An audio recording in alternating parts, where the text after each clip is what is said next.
భారతదేశానికి స్వాతంత్ర్యం సిద్ధించిన కాలం నుంచి ఓ పరిష్కారం అంటూ లేకుండా నలుగుతున్న అంశం ఉమ్మడి పౌర స్మృతి యూసీసీ అమలు. భాజపా అజెండాలోని కీలక అంశాల్లో ఒకటి కూడా. కొరవడిన రాజకీయ ఏకాభిప్రాయం, న్యాయపరమైన అంశాలతో ఇన్నాళ్లు ఇది అమలు కాకుండానే ఉండిపోయింది. అలాంటి యూసీసీ అమలు దిశగా రాష్ట్రాల స్థాయిలో చట్టాలు అన్నది కూడా కొంతకాలంగా తెరపైకి వచ్చింది. ఆ దిశగా ఇప్పుడు ఉత్తరాఖండ్ ప్రభుత్వం తొలి అడుగు వేసింది. ఇందులో భాగంగా యూసీసీలోని కీలక అంశాలతో ఉన్న బిల్లును శాసనసభలో ప్రవేశపెట్టింది. మరి ఏమిటి ఈ యూసీసీ? ఇది అమల్లోకి వస్తే ఏం జరుగుతుంది? ఇది ఒక్క ఉత్తరాఖండ్కే పరిమితం అవుతుందా? భాగస్వాములతో కలిసి భాజపా అధికారంలో ఉన్న 17 రాష్ట్రాల్లో పరిస్థితి ఏమిటి? మరో 2 నెలల్లో జరగనున్న లోక్సభ ఎన్నికల్లో ఇదే మేరకు ప్రభావం చూపించనుంది.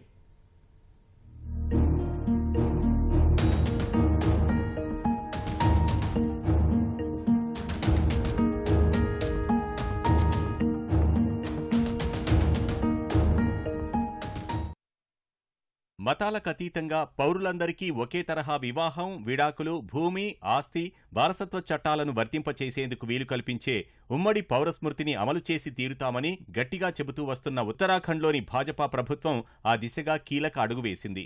దీనికి సంబంధించి ముఖ్యాంశాలతో ఉన్న బిల్లును ఆ రాష్ట్ర ముఖ్యమంత్రి పుష్కర్ సింగ్ ధామీ మంగళవారం శాసనసభలో ప్రవేశపెట్టారు.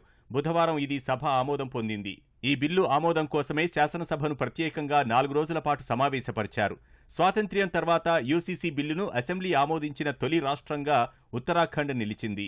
దేశంలో ఇది గోవాలో అమల్లో ఉన్న స్వాతంత్ర్యానికి పూర్వం పోర్చుగీసు పాలనలో దాన్ని తీసుకొచ్చారు. యూసీసీ అమల్లోకి వచ్చిన తర్వాత ఉత్తరాఖండ్లోని అన్ని మతాలకు ఒకే తరహా వివాహం, విడాకులు, భూమి, ఆస్తి, వారసత్వ నిబంధనలు వర్తిస్తాయి. బహుభార్యత్వం, బాల్య వివాహాలపై పూర్తి స్థాయిలో నిషేధం అమల్లోకి వస్తుంది.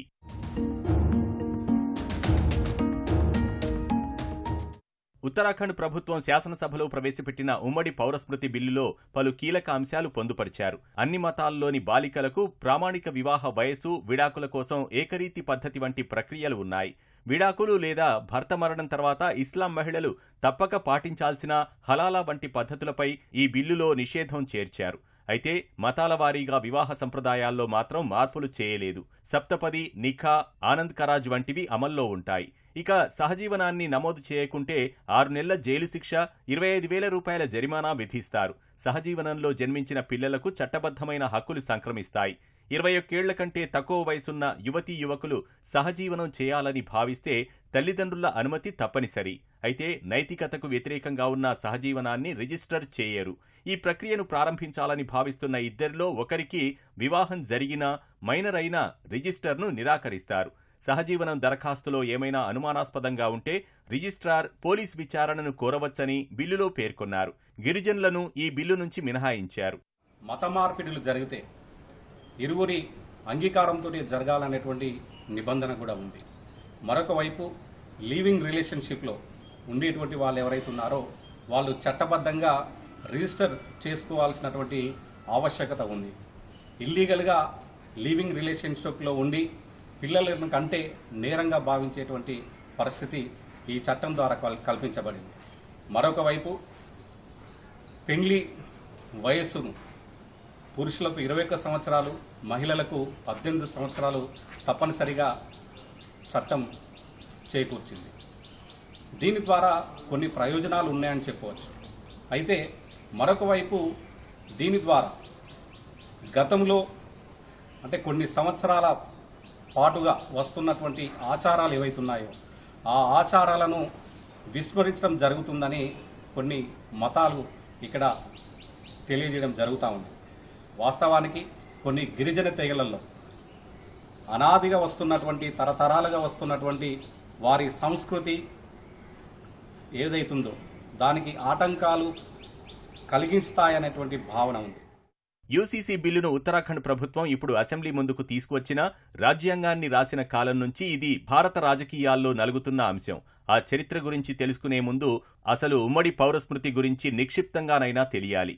యూసీసీ అంటే యావత్ భారత్కు ఒకటే పౌర చట్టం అని అర్థం. ప్రస్తుతం భారత్ ఒకే దేశంగా ఉన్నా ఒకే పౌర చట్టం లేదు. పెళ్లి, విడాకులు, వారసత్వం, దత్తత వంటి వ్యక్తిగత అంశాల్లో హిందువులు, ముస్లింలు, క్యాథలిక్ క్రైస్తవులు, పార్సీలు ఇలా ఎవరి మతాల వారీగా వారికి చట్టాలు ఉన్నాయి. యూసీసీ అమల్లోకి వస్తే ఇవన్నీ రద్దై అందరికీ ఒకే చట్టం వర్తిస్తుంది. ఉమ్మడి పౌరస్మృతి ఉండాలని భారత రాజ్యాంగంలోనే ఆకాంక్షించారు. రాజ్యాంగ ఆదేశిక సూత్రాల్లో కూడా ఇది ఒకటి. డాక్టర్ బిఆర్ అంబేద్కర్ సారథ్యంలో రచించిన రాజ్యాంగంలోని ఆర్టికల్ 44 భారత్లోని పౌరులందరికీ ఒకే చట్టం వర్తించేలా యూసీసీ రూపకల్పనకు ప్రభుత్వం యత్నించాలని స్పష్టం చేస్తోంది. అయితే ఇది ప్రాథమిక హక్కు కాదు. రాజ్యాంగ రచన సమయంలో అంబేద్కర్ యూసీసీ ఆవశ్యమే కానీ ఇది స్వచ్ఛందంగా రావాలని ఆకాంక్షించారు.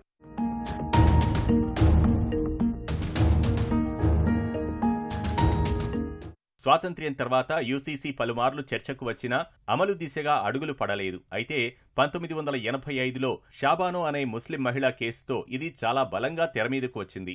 40 ఏళ్ల వివాహ జీవితం అనంతరం ముమ్మారు తలాక్ అని చెప్పి విడాకులు కోరుతున్న భర్త నుంచి భరణమిప్పించాలని ఆమె సుప్రీంకోర్టును ఆశ్రయించారు.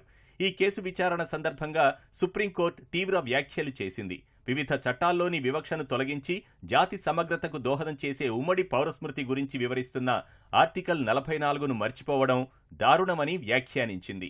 ప్రభుత్వమే చొరవ తీసుకుని తన బాధ్యత నిర్వర్తించాలని గుర్తు చేసింది. లింగపరమైన అసమానతలు, వివక్షలు తొలగించడానికి యూసీసీ అవసరమని Sarla Mudgal versus union of India, Lily Thomas versus union of India కేసుల్లో కూడా సుప్రీంకోర్టు అభిప్రాయపడింది.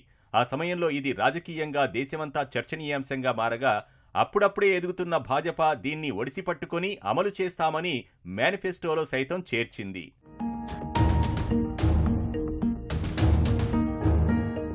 యూసీసీ బిల్లును ఉత్తరాఖండ్ ప్రభుత్వం అసెంబ్లీలో ప్రవేశపెట్టినా రాష్ట్రాలు అమలు చేయడంపై భిన్నాభిప్రాయాలున్నాయి. దీన్ని ప్రభుత్వం అమలు చేయాలని రాజ్యాంగం సూచించింది. రాజ్యాంగంలోని ఆర్టికల్ 12 ప్రకారం ప్రభుత్వం అంటే కేంద్ర రాష్ట్ర ప్రభుత్వాలు రెండూ కూడా వివాహాలు, విడాకులు, దత్తత, వారసత్వం అనేవి రాజ్యాంగంలోని 7వ షెడ్యూల్ ప్రకారం కేంద్ర రాష్ట్ర ఉమ్మడి జాబితాలోని అంశాలు. వీటిపై చట్టాలు చేసే అధికారం కేంద్ర రాష్ట్ర ప్రభుత్వాలకు ఉంది. పార్లమెంట్ చేసిన పర్సనల్ లా చట్టాలకు సవరణలు చేసే అధికారం రాష్ట్రాలకు ఉంది. అయితే రాష్ట్రాలు చట్టాలు చేస్తే రాష్ట్రపతి ఆమోదం కావాలి. యూసీసీ అమలును దేశవ్యాప్తంగా అమలు చేయాలని రాజ్యాంగం సూచించిన నేపథ్యంలో ఆ అధికారం పార్లమెంటుకే ఉంటుందని కేంద్రం సుప్రీంకోర్టులో వాదించింది. దీన్ని అమలు చేస్తామని భాజపా పాలిత రాజస్థాన్, గుజరాత్ వంటి రాష్ట్రాలు కూడా ప్రకటించాయి. కేంద్రం సుప్రీంకోర్టులో తెలిపిన వివరాల ప్రకారం యూసీసీ అమలు ఎవరి పరిధిలో ఉందనే అంశంపై ఇప్పటికీ సందిగ్ధత వీడలేదు. ఈ నేపథ్యంలో రాష్ట్రాల అమలు నిర్ణయం ముందుకు సాగుతుందా అనే ఉత్కంఠ ఉంది. యూనిఫామ్ సివిల్ కోడ్ ఇలాంటి చట్టాలని చేసే అధికారం స్టేట్ లెజిస్లేచర్స్కి ఉన్నాయా అంటే ఖచ్చితంగా ఉంది. ఎందుకంటే ఈ సబ్జెక్ట్ అంటే personal laws related subject concurrent లిస్ట్లో ఉంది కాబట్టి పార్లమెంట్కి at the same time state లెజిస్లేచర్కి ఇద్దరికి చట్టాలు చేసే హక్కు అధికారం ఉంది. ఈ యూనిఫామ్ సివిల్ కోడ్ ఉత్తరాఖండ్లో ఏదైతే ఇంట్రడ్యూస్ చేశారో అందరికీ అప్లై అవుతుంది, కానీ ఎస్టీలు మాత్రం అప్లై అవ్వదు. మీరు ఇంకో ముఖ్యమైన విషయం గమనించాల్సింది ఏంటంటే యూనిఫామ్ సివిల్ కోడ్ అనేది ఎంతో వెల్కమింగ్ స్టెప్. ఎందుకంటే భారతదేశం ఒక సెక్యులర్ స్టేట్ అని డిక్లేర్ చేసుకుంది. సెక్యులర్ స్టేట్లో మతపరమైన చట్టాలు ఉండకూడదు. భారతీయులందరికీ ఒకే రకమైన చట్టం అమల్లో ఉండాలి. మీరు యునైటెడ్ స్టేట్స్ ఆఫ్ అమెరికా చూసుకున్న, యూరోపియన్ కంట్రీస్ చూసుకున్న, ఏవైతే సెక్యులర్ స్టేట్స్ అని డిక్లేర్ చేసుకున్నాయో వాళ్ళ అన్ని స్టేట్స్లో ఒకే రకమైన చట్టం అందరికీ అప్లై అవుతుంది. ఉమ్మడి పౌరస్మృతి అమలుకు మరికొన్ని సంక్లిష్ట అంశాలు కూడా అడ్డుగా ఉన్నాయి. ఉదాహరణకు పశ్చిమ బెంగాల్, ఒడిశా, అసోంలో వారసత్వ చట్టాలు దయాభాగ చట్టాలను అనుసరిస్తూ ఉండగా మిగతా భారతదేశం మితాక్షరాన్ని అనుసరిస్తోంది. దయాభాగ ప్రకారం మహిళ భర్త చనిపోతే ఆమెకు ఆస్తిలో వాటా దక్కదు.